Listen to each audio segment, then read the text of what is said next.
Oi, pessoal! Nós vamos continuar os vídeos sobre os fatores psicossociais influenciando na dor e hoje nós vamos falar sobre sexualidade. Sexualidade não é só falar sobre sexo, né? É falar sobre a relação que a gente tem com a gente mesma, com o parceiro, é falar sobre liberdade e também sobre limites, né? No âmbito da dor, a sexualidade ela compõe a saúde. Para a gente ter uma ideia, cerca de 80% dos pacientes que têm dor crônica apresentam algum problema sexual, relatam ter um problema sexual, né? E para o fisioterapeuta é difícil a gente avaliar a sexualidade. Uma porque a gente não se acha competente ou acha que é uma atribuição de um outro profissional, né? Outra porque a gente se sente constrangido ou tem medo de constranger o paciente.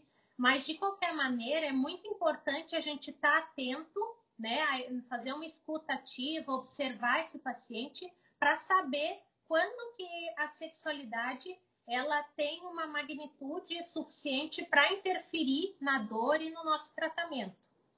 Por isso, para falar sobre isso, eu convidei a psicóloga Daniela Flores. Dani, eu quero agradecer tu ter aceito o convite para conversar e refletir aqui com a gente. E para a gente começar, eu queria pedir para tu se apresentar e aí a gente prosseguir. Tá bem. Então, primeiro, obrigada, né, também pelo convite. Acho que sempre é uma oportunidade da gente dividir, compartilhar conhecimentos e aprender, né, uma com a outra. Então, eu sou psicóloga, sou especialista em terapia sistêmica, trabalho com relacionamentos e sexualidade. E já achei muito interessante esse dado que tu trouxe, né? De 80% dos pacientes que têm queixa de dor também tem alguma queixa de sexualidade. Não tinha conhecimento dessa informação e já tô Anotando. bastante surpresa. Sim. E aí, então, eu queria fazer a primeira reflexão, já emendar a primeira pergunta. Tá. Esse 80% parte também da definição de sexualidade, né?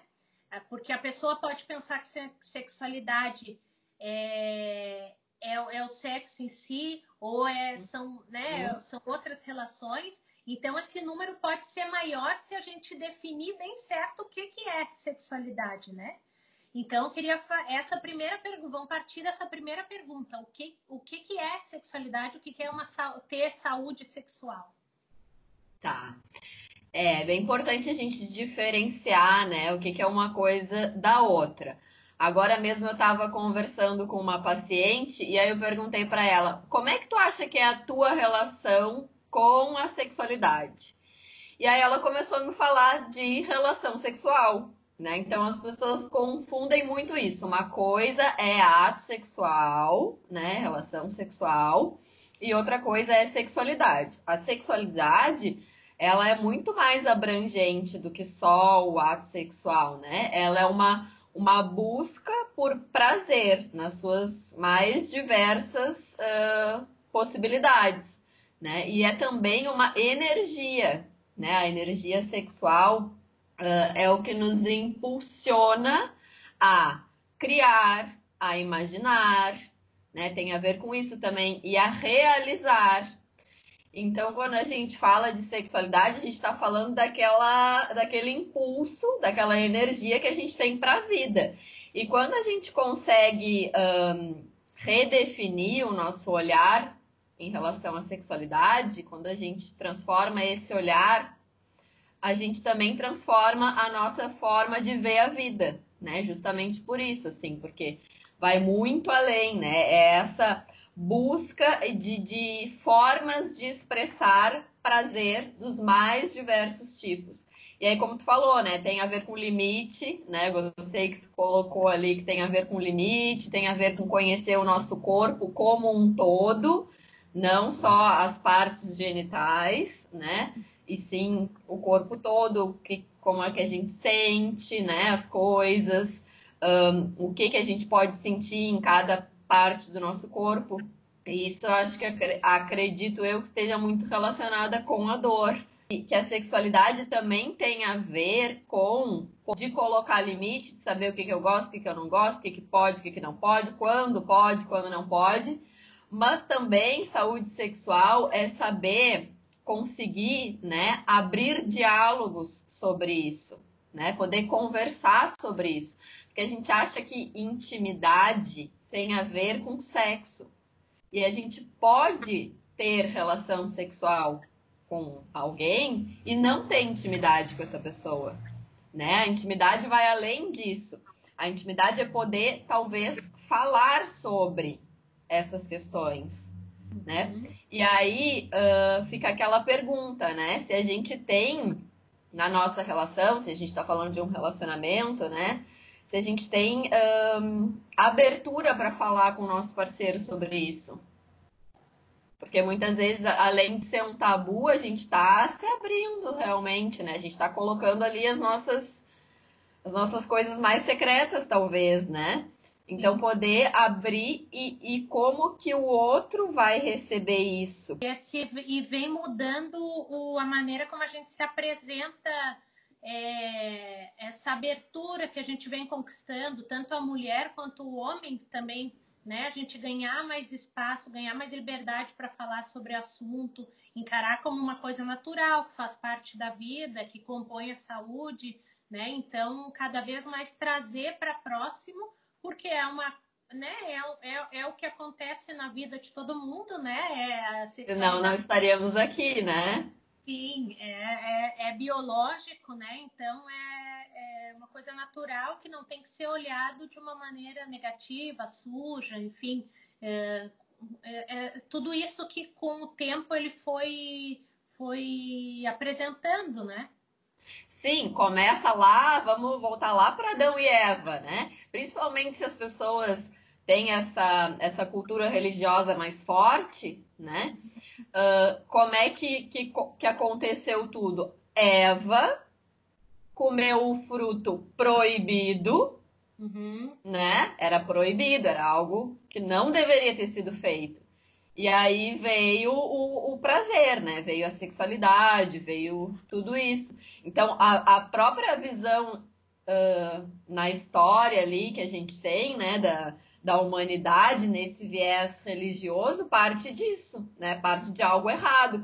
E no caso da pessoa com dor, a gente vê assim, vamos imaginar uma dor persistente ou uma dor crônica, uma dor prolongada, ela não precisa ser crônica, algum processo que a pessoa esteja vivendo um tempo maior. Quando essas crenças ou esses pensamentos ou esses costumes atingem a dor, a gente nunca sabe o que vem primeiro. Se é as fragilidades no âmbito dos aspectos da saúde, né? E depois veio a dor, ou se veio a dor e aí fragilizou o resto, né? Mas o que acontece é que a sexualidade, eu vejo, já emendo uma pergunta. Quando eu vou avaliar quando eu estou avaliando indiretamente, que eu acho que esse âmbito tem uma influência. Homens e mulheres parece que têm pesos diferentes. A sexualidade para o homem e para a mulher. Para o homem eu vejo que é mais fácil falar sobre sexualidade quando ele está num grupo. E para a mulher é muito mais fácil quando ela está sozinha, quando ela está só com uma pessoa, com um profissional. Eu queria ver contigo na prática se tem peso, se existe peso diferente, se a mulher dá tanto valor quanto o homem dá também, ou se são só valores diferentes. É tudo diferente, né? Começa que, primeiro, a mulher é totalmente reprimida em relação à sexualidade, em relação à genitália, e o homem é super estimulado, né? Desde muito pequeno, assim, o menino tá ali se descobrindo, né? Mexendo no pênis, e aí já começa, que engraçadinho, que bonitinho. A mulher não, tira a mão daí, né? fecha a perna, né?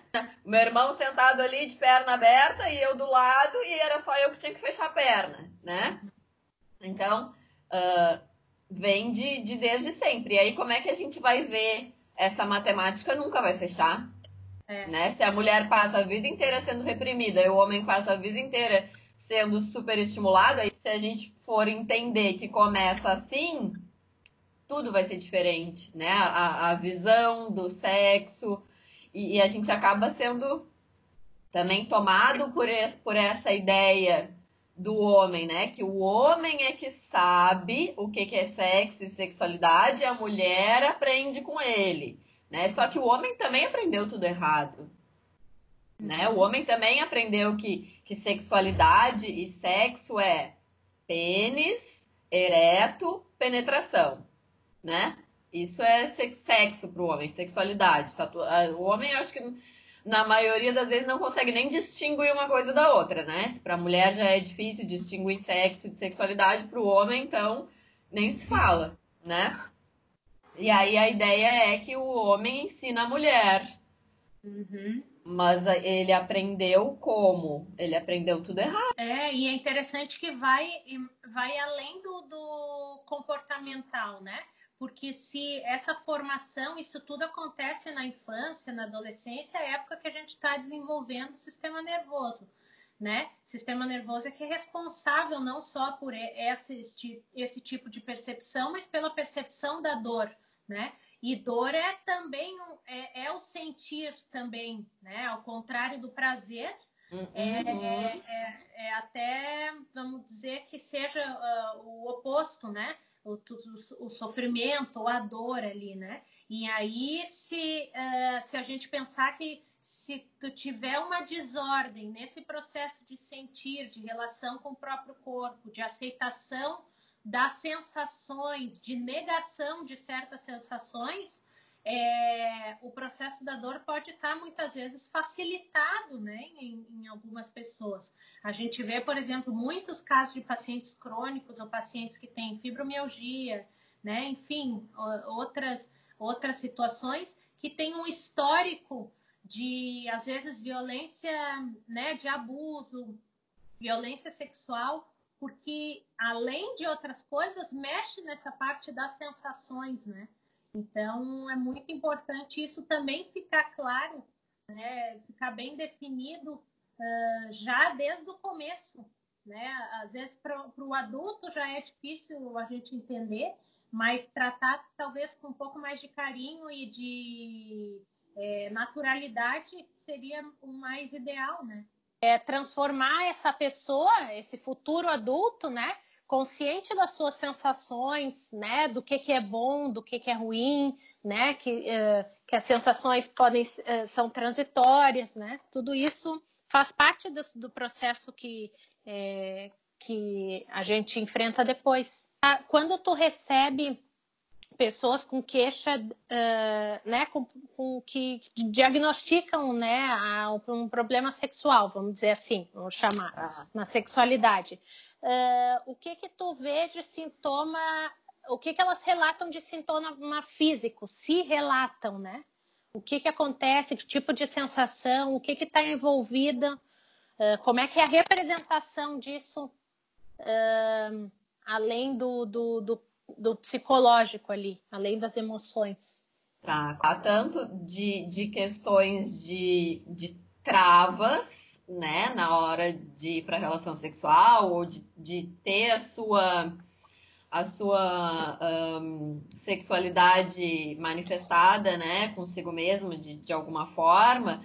A gente pode falar de dores na hora da relação, a gente pode falar de falta de lubrificação e também de irregularidades ginecológicas, corrimento, candidíase, infecção urinária, né? Isso tudo também está se entendendo agora que existe um emocional por trás falando de relacionamento e principalmente de sexualidade, né?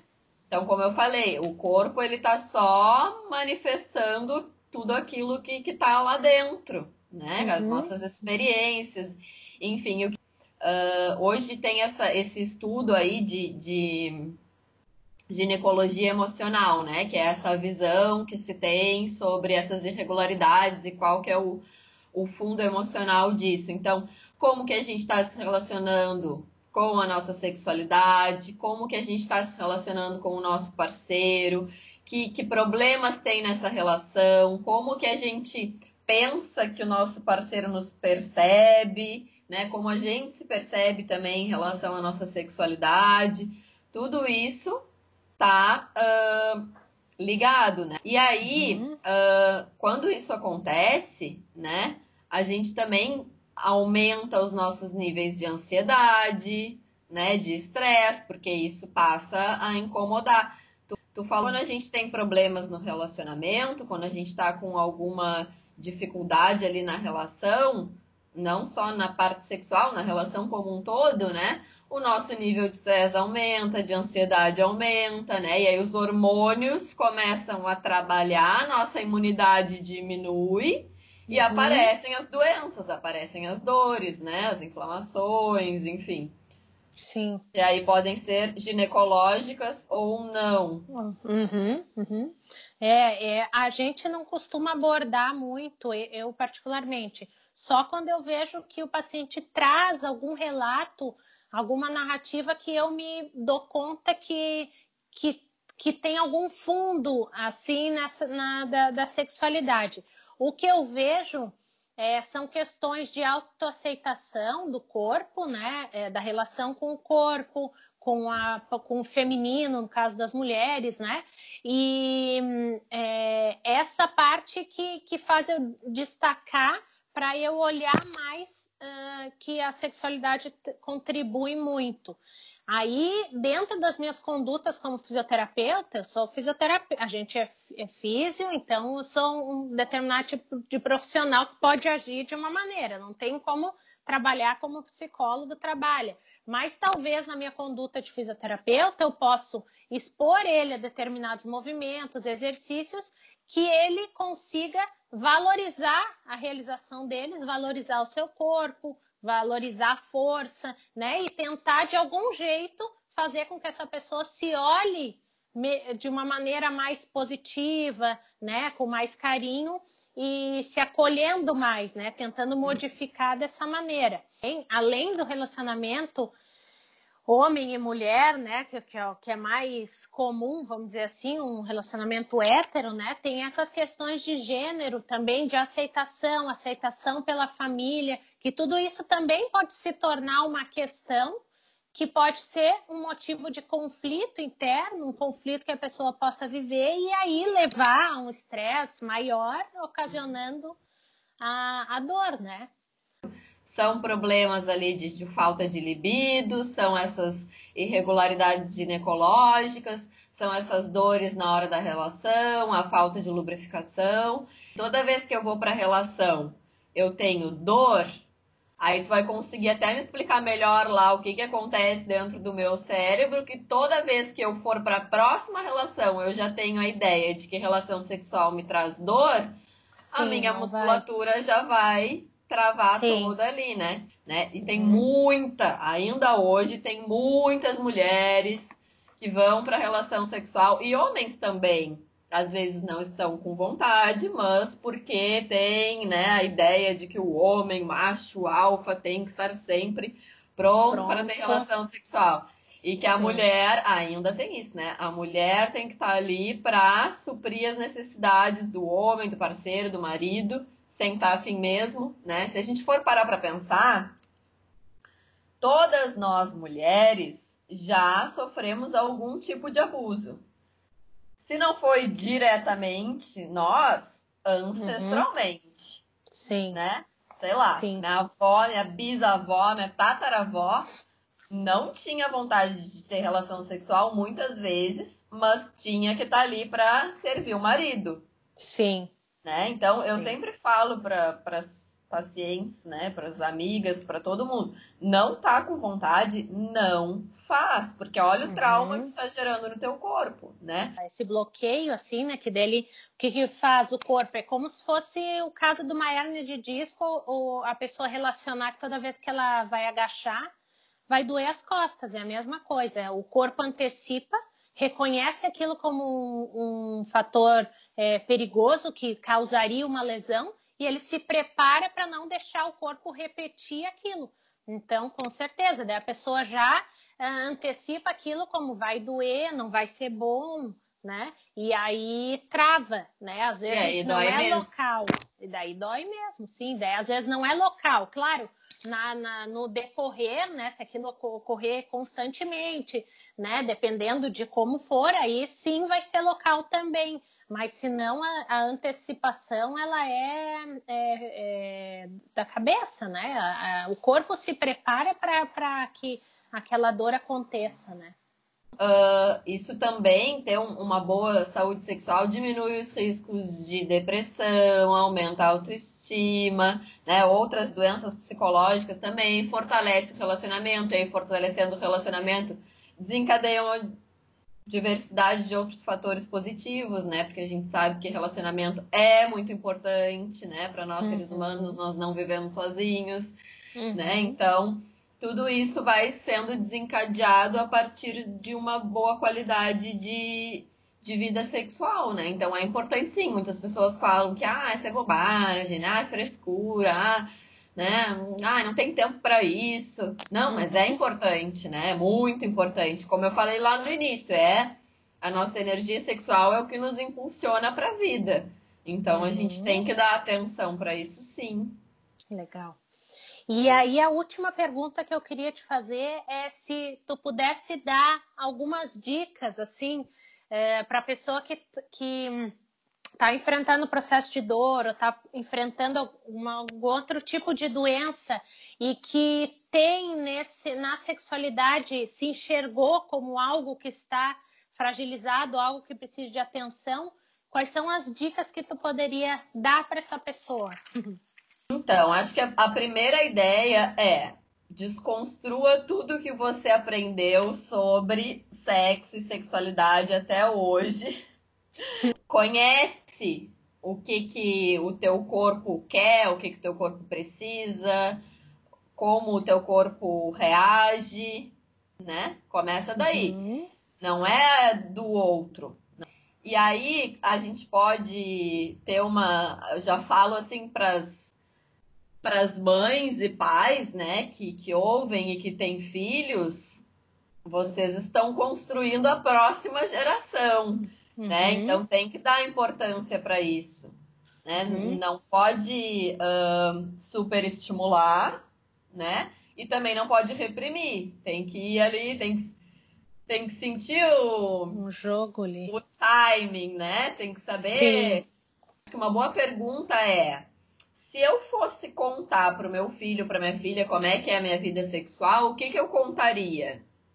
Né? Porque antes da gente querer educar os filhos, a gente precisa se educar em relação a isso. Né? O que é para mim sexualidade? O que é importante? Como é que eu construí isso? Como é que é isso na minha relação?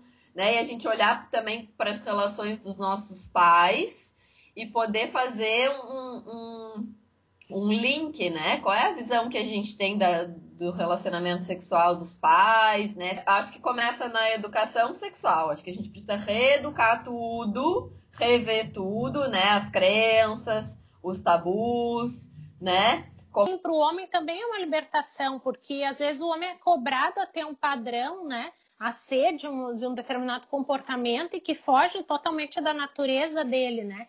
E ele não deixa de ser menos homem por causa disso, né? Ele não precisa ser grosseiro, violento, não precisa ser mandão, né? Às vezes ele pode fugir daquele estereótipo, né? E continuar sendo tão homem quanto, né? Também é uma desconstrução para o homem, também é uma cobrança, assim, né?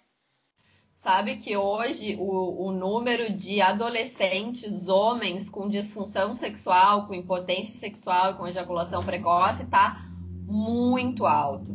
Porque daí o que acontece? Aí veio o feminismo, né? Com Sim. toda aquela gana de não preciso de vocês Raiva. para nada, né? Até uma Sim. certa agressividade, né? De sou Uhum. totalmente independente de vocês. E não Sim. tem um independente do outro, somos interdependentes. Os dois precisamos de coisas um do outro, né? O homem precisa da sensibilidade, da intuição da mulher, a mulher precisa dessa força que o homem tem, biologicamente ele tem, né? A Uhum. mais. E aí ficou quase que uma guerra entre os sexos, né? E aí o Sim. homem ficou assim, tipo, tá, peraí, agora, o que, O que eu que é o meu faço? papel, né? O que É. eu faço, né? É muita coisa para desconstruir, para a gente poder desenvolver essa sexualidade mais saudável. Acho que a dica mais valiosa é desconstrua tudo que você aprendeu até hoje e Uhum. comece a aprender do zero, vai buscar informação, né? Vai Uhum. buscar pessoas que falem sobre isso, que deem uma educação sexual de verdade, né? Que nem Para a gente poder se abrir, acho que se permitir, né? Eu sempre digo, ainda eu estava falando no vídeo que eu gravei à tarde, que o processo de dor, por mais curto que seja, transitório, agudo ou crônico, persistente, ele é um processo que é um período que pode ser transformador, né? A dor ela é complexa, mas ao mesmo tempo ela é muito interessante. E nesse aspecto vale a gente pensar em tudo que pode estar envolvido, em a pessoa ver aonde se desconstruir, se permitir se abrir para aquele sintoma, para o que é a dor, e ver, fazer uma análise ali de como está a sua vida, de como as coisas podem ser melhor sem dor e com as coisas mais equilibradas, né? Então, acho que foi é, bem eu acho, legal tudo que tu acho falou. que a dor ou o sintoma, de uma maneira geral, é tipo assim, olha pra mim, né? Olha pra ti mesmo, olha pra isso, né? Te percebe, Uhum. te conhece. Então, acho que é bem isso. Então tá. Então quero agradecer, muito obrigada por todos os ensinamentos, foi bem legal refletir. Acho que o intuito maior dos vídeos é poder levar tanto para os colegas quanto para pacientes uma Uhum. maneira de refletir. Eu acho que ainda a saúde tem que, no âmbito da dor, mas a gente pode espalhar para qualquer patologia que tem, olhar mais completo, né? Ainda a gente segmenta, ainda a gente especifica e não é por aí, a gente não pode se diminuir a tão pouco assim, né? Um fragmento, uma parte, é o todo, né? Com Então, certeza. Acho que que toda visão que vem para agregar e todo tratamento, ele é válido, né? uhum, Desde que sejam com pessoas qualificadas para aquilo, né? E de sim, preferência profissionais que tenham essa visão que não exclui nada, né? Porque sim, tudo é, como tu falou, tudo é importante, tudo é válido, tudo merece ser olhado. E quanto mais de longe a gente enxergar, mais coisas a gente vai consegue perceber que pegar. estão ali. É Uhum, sistêmico, né? sim, com certeza. Então tá, Dani, muito obrigada por todas as Obrigada. contribuições de novo.